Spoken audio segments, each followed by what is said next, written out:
everybody, this is Cynthia again. We're just doing a little bit of a recap for our teacher training, the first 2 weekends of the postures that we're covering. And in this little video segment, we're going to look at Chaturanga, Cobra Pose, and Upward Facing Dog. We're beginning to build the pieces of what we will soon see is the Vinyasa, which, put simply, is the movement sequence from plank pose to Chaturanga, which is a push-up, into a back bend upward facing dog, and then back to down dog. We'll work the transitions at a later date, but for now, really seeing that foundation of Tadasana in certain ways in all of these poses is what we'll be looking at. Hopefully you've had a chance to look at the previous video where we looked at plank pose, which helps to set up our Chaturanga. Even down dog does this, even Tadasana does this, even cat-cow does this. But when we come into Chaturanga, there are a couple of things that tend to happen. I'm going to show you on my knees before I show you with my legs straight. One of the things that tends to happen in Chaturanga, so now I have my knees back, I'm in more or less a plank shape from my knees, hips to my shoulders. So I'm not back in my hips, I'm a little forward. More of a true slant here, slant board. So one thing that tends to happen when we're not quite yet strong enough to bear our weight in a push-up is we sink our hips or we sink our chest. So you see this all the time in a yoga class. You say Chaturanga and people are kind of like chest diving to the ground. So really finding that length through the top of the head and through the tailbone. Remember, both ends of the spine are lengthening to maintain that strength. Front floating ribs draw in. That helps ignite our core strength. And then you root into your hands. Turn your triceps back and get a widening across your shoulder heads. I like to do that by taking my inner shoulder heads away from each other. You can feel that broadening at your upper arm bones, and especially if you combine that with your triceps spiraling back, it really sets some strength into your chest. Then you'll look forward, you'll take a breath in, and you'll just bend your elbows 1 or 2 inches. The elbows point straight back. You can feel here the tendency of your spine to want to drop, or maybe it's your head that wants to drop or your pelvis. You're choosing not to. You're keeping your head, your spine, and your pelvis strong and at attention. The spine stays between the shoulder blades. You push up and you take your weight back a little bit. We'll do it again. Inhale, you'll shift forward. A 1 or 2 inch bend at your elbows, just checking out more of your torso than your arms. Elbows hug in like you're taking your wings for a dive. Heart is drawing forward. Spine is long and straight. Head is in line with the heart. You press up and you draw back. This time with your legs straight. Starting a downward facing dog. I'll show you a Chaturanga. You want your elbows to go back rather than out to the sides. The lowest you will go in your Chaturanga is halfway to the ground, so the shoulders never go below the height of your elbows. That's a second thing that you'll see a lot in your yoga poses when you're guiding people through Vinyasa. A lot of times people want to dip way too close to the ground, which puts instability in the shoulders and can actually create some injury over time. So from here, your triceps will hug down. You'll shift into a plank pose. And as you exhale, Tadasana, tailbone toward your heels, sternum draws lightly back, even as the heart moves forward. That seems contradictory, but that's a way of saying you're essentially lengthening here. So you're not just thrusting your ribs forward to get that lift through your sternum, it's the sternum to the head reaching forward as the bottom ribs soften back, okay? So there's an oppositional instruction right there. The ribs are right there and set. As you exhale, you'll lower halfway down, shoulders in line with elbows, and press up, and go back to downward facing dog. It's less down and more forward. Explore that.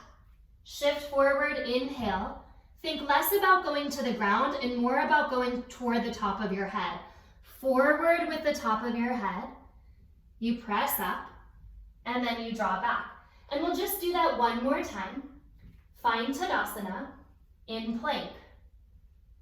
Tailbone to the heels, thigh bones lightly to the sky, front ribs hug down, top of the head reaches forward, and then you lower halfway, you press up, and you rest.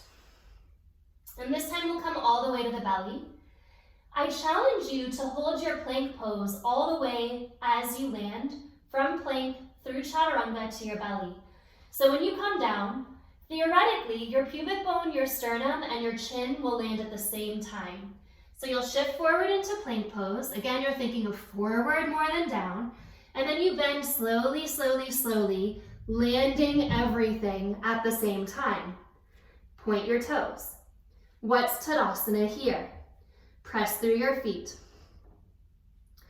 Ignite your tailbone toward your heels. Even here, there's a slight attention of the thigh bones toward the sky, just to counterpose the tailbone lengthening.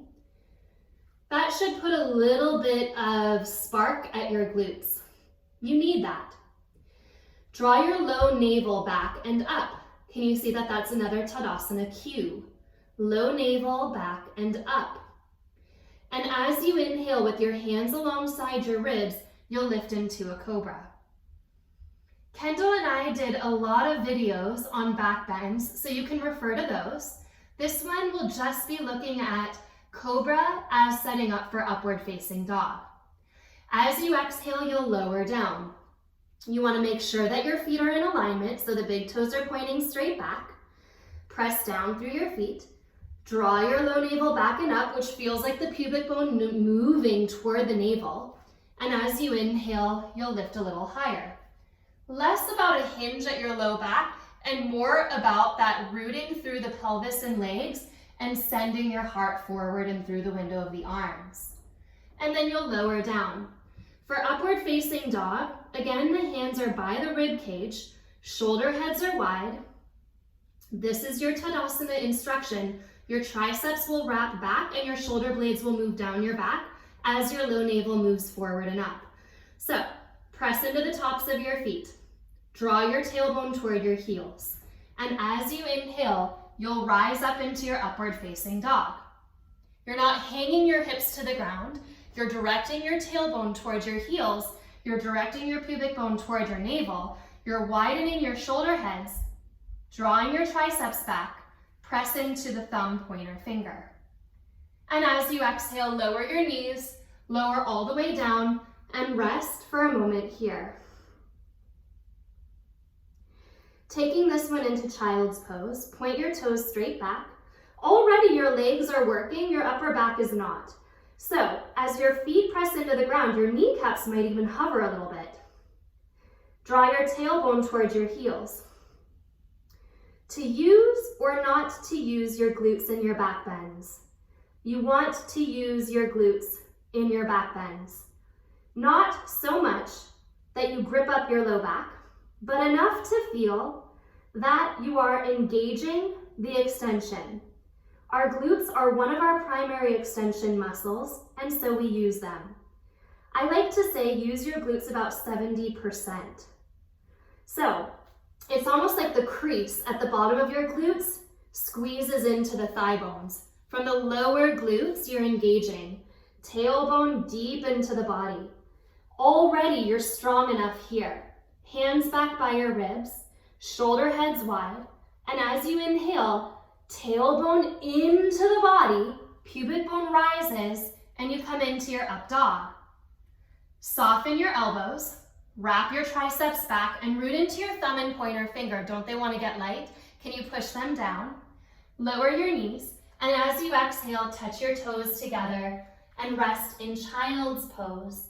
However it is that you like to practice it, maybe head in line with sacrum, especially after the back bends.